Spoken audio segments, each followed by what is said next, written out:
मुझे लगता है कि अगर आपने चचा शिवपाल जी से ही कुछ सीखा होता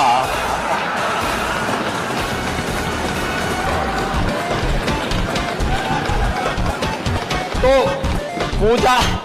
पूजा कैसे होती है, और पूजा में जब स्वीकार कर लेना, आप देखते होंगे घरों में जब पूजा होती है हर एक जगह मूर्ति नहीं होती, गाय का गोबर। अब इसीलिए चाचा के संपर्क में आने का परिणाम है ये। 3 बजे भाई साहब आए हैं, उसके बाद आप मेरे ख्याल से 3:30-4 बजे सोए होंगे, और 6 बजे रवि किशन जी जिम में मौजूद थे मेरे साथ। फिर आप हमको पानी में कूदवाए क्योंकि आपको मजा नहीं आ रहा था, तो आप बोले नहीं भैया स्विमिंग कर लीजिए।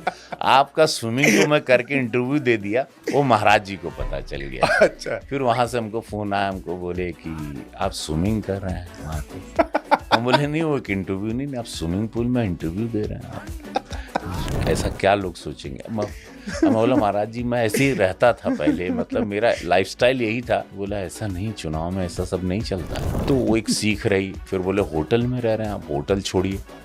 तुरंत आप गए, अगले दिन हम आपका इंटरव्यू आया, हमारा होटल छूटा, भाई किराए का मकान लिए, और तुरंत हम ऐसे ही बुरिया बिस्तर लेके किराए के मकान में गए। फिर मैं चुनाव में उतरा, होटल को त्याग दिया तब से कि होटल में रह के राजनीति नहीं होती। ये महाराज जी ने हमको फोन पर बता दिया।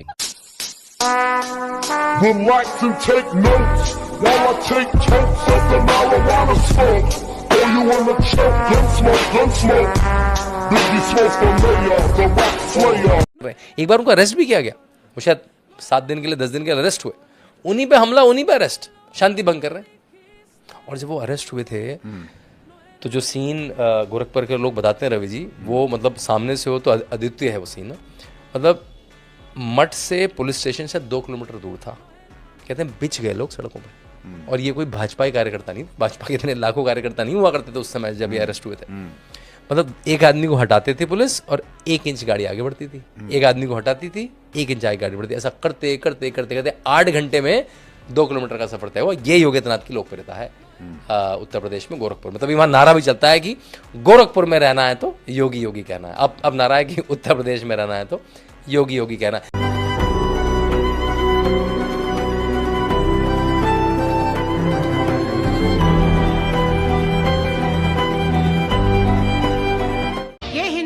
पूरी दुनिया में औलिया अल्लाह और स्वामी विवेकानंद जी के सांझी संस्कृति से पहचाना जाता है। कि आप स्वामी विवेकानंद जी के आचरणों और आदर्शों पर अगर उतरे तो मैं समझती हूँ ज्यादा आप लोकप्रिय होंगे। और इस देश को कोई भी समुदाय, ना तालिबानी, ना उसामा और ना ही किसी पाकिस्तान का झंडा उठाता है। ये साजिश के तहत नफरत फैलाई जाती है। तो रुको जरा, सब्र करो। बोला धक्का मुक्की नहीं करने का, आराम से लेने का। हाँ, स्वामी विवेकानंद जी ने कहा था कि गर्व से कहो हम हिंदू हैं। तो हम तो स्वामी विवेकानंद के ही उन वचनों को आत्मसात कर रहे हैं जो उन्होंने कहा कि गर्व से कहो हम हिंदू। हम भी कहते हैं, हम गर्व से कहते हैं हम हिंदुस्तानी। और बस यही बोलिए ना, यही बोलिए, यही बोलिए। हम लोग यही इसी बात को कहते हैं कि गर्व से कहो हम हिंदुस्तानी हैं। आपके कहने से नहीं बोलेंगे, हम लोगों की आत्मा कहती है। इसीलिए कह रहे हैं, तो यही तो स्वामी विवेकानंद ने कहा कि गर्व से कहो हम हिंदू हैं। और अगर वही बात मैं कह रहा हूं तो इसमें बुरा मानने की बात कौन सी। भारत का मुसलमान डॉक्टर एपीजे अब्दुल कलाम बने, शाहनवाज हुसैन जैसा बने, पहला व्यक्ति रहूंगा जो समर्थन करेगा। लेकिन अगर यहाँ पर कोई ओसामा बिन लादेन को और औरंगजेब जैसे दुर्दांत लोगों को अपना आइकॉन मान करके भारत के अंदर पाकिस्तान का झंडा लहराएगा, तो फिर उनके उन विषैले फनों को सख्ती के साथ कुचलने के लिए भी सबसे पहले योगी आदित्यनाथ। 12 नवंबर 2008 का मेरे पास आपका बयान है। मुंबई का जो एटीएस है, जो आतंकवाद के केसेस की जांच कर रहा था, उसको आपने धमकी दी। आपने कहा हिम्मत है तो गोरखपुर के विधायक को अरेस्ट करके दिखाओ। मैंने कहा, तो आप कह रहे थे एटीएस मुंबई, उसके द्वारा झूठे बयान दिए जा रहे थे कांग्रेस और यूपीए सरकार के दबाव में। उनके द्वारा झूठे बयान प्रसारित किए जा रहे थे। पहले उन्होंने गोरखपुर के एमएलए का, पहले एमपी का नाम लिया, फिर एमएलए का नाम लिया। मुझसे टेलीफोन से बातचीत की गई। मैंने कहा अगर तुम्हारे पास कोई साक्ष्य है तो लेकर के आइए, आपका स्वागत होगा। लेकिन अगर राजनीतिक दबाव में एटीएस अपनी भूमिका से इतर राजनीतिक पूर्वाग्रह के तहत कार्य करेगा तो फिर दूसरे तरीके से भी स्वागत करेगा।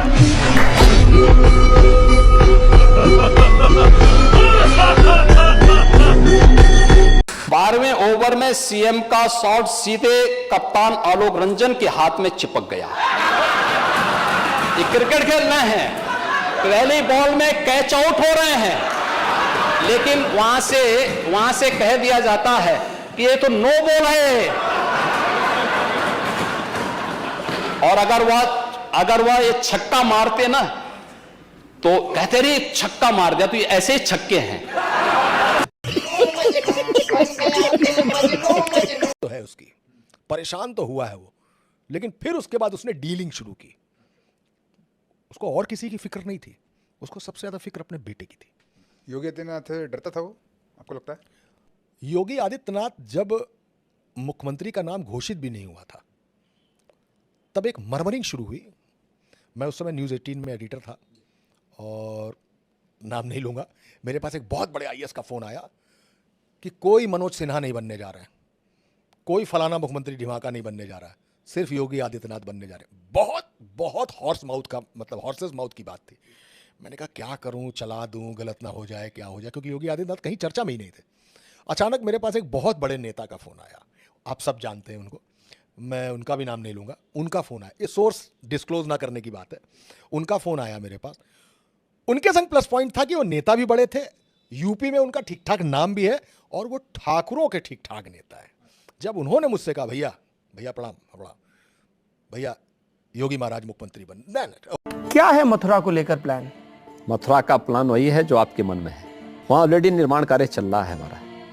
जी, आप ब्रज विकास परिषद के तहत होने वाले काम तीर्थ विकास परिषद के माध्यम से सारे कार्य हमारे चल रहे हैं, और ब्रज भूमि एक नए तीर्थ के रूप में फिर से देश और दुनिया के सामने छा रही है। कहा गया कि मथुरा को साध के बीजेपी यादव समाज को भी ये संदेश देना चाह रही है कि हम आपकी फिक्र कर रहे हैं, वो नहीं जो आपके नाम की राजनीति कर रहे हैं। देखिए, भगवान कृष्ण हम सब के आराध्य हैं जी। राजनीति की संकीर्ण जातिवादी मानसिकता आराध्य देवों के ऊपर नहीं आने देनी चाहिए। सोशल मीडिया पर लोगों ने एक वीडियो शेयर करते हुए लिखा कि जब भूमि पूजन हो रहा था तो तभी पंडित जी ने सीएम योगी से दक्षिणा चढ़ाने को कहा। सीएम योगी ने दक्षिणा देने के लिए अपनी जेब में हाथ डाला। कुछ पल योगी अपनी जेब को टटोलते रहे, लेकिन जल्द ही उन्हें यह एहसास हो गया कि उनकी जेब खाली है।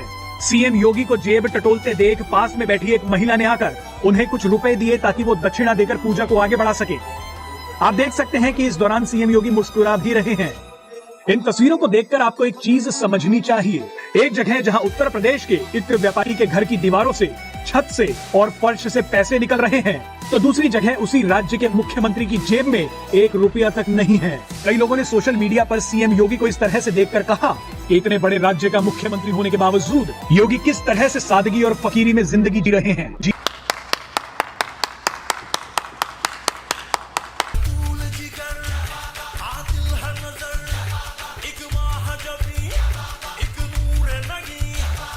मैं उस योगी को मदीना गांव शहर से मुस्तफा मस्जिद के सामने से ये चैलेंज करता हूँ। चलो भाई देखो अब मैं क्या करता हूँ।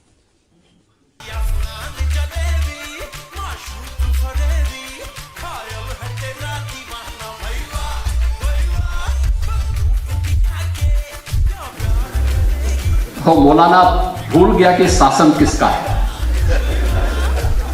वो ये मानता था धमकी देंगे और हम जबरदस्ती जाम कर देंगे। हमने कहा जाम नहीं होगा, कर्फ्यू भी नहीं लगेगा, लेकिन कर्फ्यू का सबक तुम्हें ऐसा सिखा देंगे कि तुम्हारी आने वाली पीढ़ी दंगा करना भूल जाएगी। ठीक है, खबर चला दी कि योगी आदित्यनाथ मुख्यमंत्री बनेंगे। जैसे ही खबर चली, अभी सरकार पार्टी ने घोषणा नहीं की है, जैसे ही खबर चली अचानक स्लॉटर हाउस के खिलाफ कार्रवाइयां शुरू हो गई। अच्छा, स्लॉटर हाउस बंद किए जाने लगे अवैध। अचानक ऑपरेशन मजनू शुरू हो गया। ऑपरेशन मजनू शुरू हो गया, अभी मुख्यमंत्री का नाम पार्टी ने घोषित नहीं किया। क्यों हुआ है ऐसे? वही बता रहा हूं, ये ऑरा ऑफ योगी आदित्यनाथ था। तो वो जो आपने बात पूछी, क्या योगी आदित्यनाथ से अतीक डरता था? तो जब मुख्यमंत्री का नाम घोषित न होने से पहले ही पुलिस और प्रशासन और मशीनरी हरकत में आ गई, तो माफियाज का क्या हुआ होगा? आपके विपक्षी एक शब्द इस्तेमाल करते हैं आपके लिए, अखिलेश यादव, ललन टॉप है, यहां तो खुल के नाम लिया जाता है, कहते हैं कैंची जीवी, और इल्जाम लगाते हैं कि ये जो स्टेडियम है जिसका नाम आपकी सरकार ने अटल बिहारी वाजपेयी स्टेडियम कर दिया, वो उनका बनाया है। अभी मजा आएगा ना भिड़ो। देखिए, संभवतः वो भूल गए हैं कि उनको किसी ने संभवतः लिख के ये नहीं दिया कि उत्तर प्रदेश का निर्माण भी उन्होंने ही किया था। जी। दूसरा, देखिए, सरकार सरकार होती है जी। समय से निर्णय लेकर के समय पे उन कार्य योजनाओं को लागू करना। समाजवादी पार्टी की सरकार ने जो भी काम करने का प्रयास या तो किया तो भ्रष्टाचार की चपेट में आया है। जैसे गोमती रिवर फ्रंट, जी कुल योजना बनी थी 167 करोड़ की, जी, और जब हम लोग आए थे तब तक 1400 करोड़ रुपए खर्च हो चुके थे, लेकिन परियोजना अधूरी थी। भाई अगर कोई मरने के लिए आ ही रहा है तो जिंदा कहां से हो जाएगा? अगर कोई व्यक्ति किसी निर्दोष को मारने के लिए निकला है अवैध असला लेकर के, और वह चाहता है कि मैं किसी निर्दोष को शिकार बना दूं, किसी व्यापारी को शिकार बना दूं, और वह पुलिस की चपेट में आता है, तो भाई या तो पुलिस का कर्मी मरे या फिर वो मरे, दोनों में से किसी एक को तो मरना हो ना, किसी एक को तो मरना हो। 4-5 आदमी हिंदुस्तान में, उन्हें कोई रोस्ट करके दिखाए योगी आदित्यनाथ। एक यहाँ मसूरी जगह पड़ती गाजियाबाद के पास, तो वहाँ के एक मौलाना साहब बोले हम थोड़ी डरते हैं, काट डालेंगे। दूसरे दिन बेचारे नशे में निकल गया था। 2012 में आते ही समाजवादी पार्टी ने जो बात कही थी, उस समय याद करिए तत्कालीन मुख्यमंत्री के बयान को। उन्होंने कहा था कि सामाजिक न्याय के जितने भी पुरोधा हैं, बाबा साहब भीमराव अम्बेडकर हों, ज्योतिबा फुले हों, सावित्रीबाई फुले हों, छत्रपति साहू जी महाराज हों, इन सब के नाम पर जो स्मारक लखनऊ में बने, उन्होंने कहा था इनको तोड़ेंगे। बहनों और भाइयों, तब भारतीय जनता पार्टी ने विरोध किया और कहा था अगर तोड़ोगे तो तुमसे 2-2 हाथ करने का काम भारतीय जनता पार्टी करेगी। सुकून का नाम सुना है? हाय हाय, इतना सुकून।